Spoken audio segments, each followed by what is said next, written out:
I originally was trained as an economist and started to realize that my love was really interacting with students and seeing the possibilities that education could foster. I left being an economist and started up at Lewis and Clark College, where I studied to get my master's in teaching. Came to Jefferson High School 8 years ago as a vice principal, and then 5 years ago became the principal here at Jeff.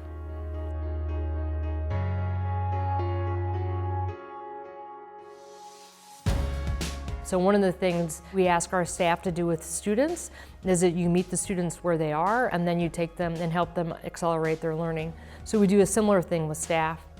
You have to learn about the staff and meet them where they are, understand what their strengths are, what they're thinking about, where they want to develop their practice, and then provide them opportunities to do that. You know, you have gains and you have setbacks, and so some of it is helping people understand that it's not perfect. We're not looking for perfection, we're looking for progress. And that takes taking some calculated risks. And sometimes it means that it doesn't turn out quite the way you want it to, right? But that you keep coming back and talking about it, reflecting and refining and entering the space again to see how you can move things forward. The one thing I'd say that I've learned the most from her is her instructional leadership. She is a wonderful instructional leader. She has taught me a lot over the 8 years that I've worked with her.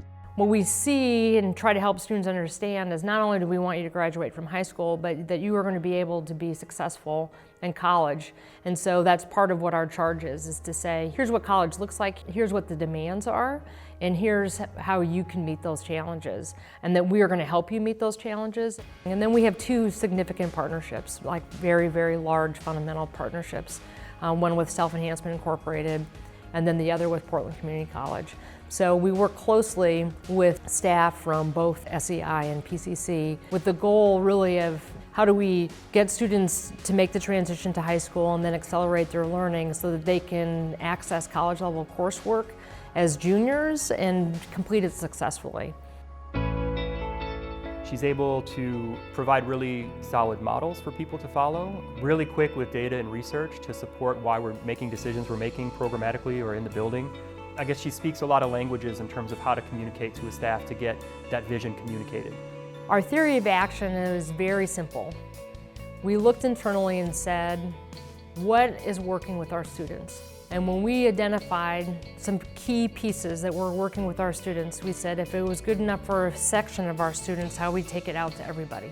So we talk about bringing everything to scale. We've been able to get our partners to buy into that same theory of action. And so, 100% of our students participate and take advantage of college level coursework.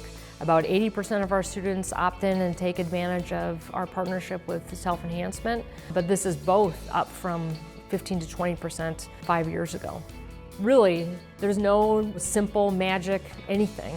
It really is saying if you're a school, you need to look internally and say, where are the places that you're seeing success? How big can you grow that success? And what would it take it to a larger part of your student population? What I love about Margaret Calvert is that she has a wonderful equity lens, and her lens is very clear. We are very attentive to thinking about and looking at outcomes, student outcomes. And then really the ultimate goal is if we're seeing outcomes that are predictable based on race, that we want to disrupt that. She's been on our equity team from the beginning and leads by example. She doesn't ask people to do things that she doesn't do herself. So we enter the space constantly asking, what have we done today to disrupt the predictability of outcomes based on race?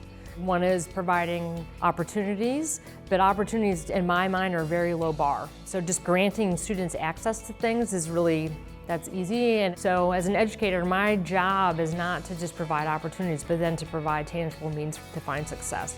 That the onus is not on the student, it's not on the family, it's on the educators in the building to say, here are the steps that we're taking to make sure and ensure that our students are finding success.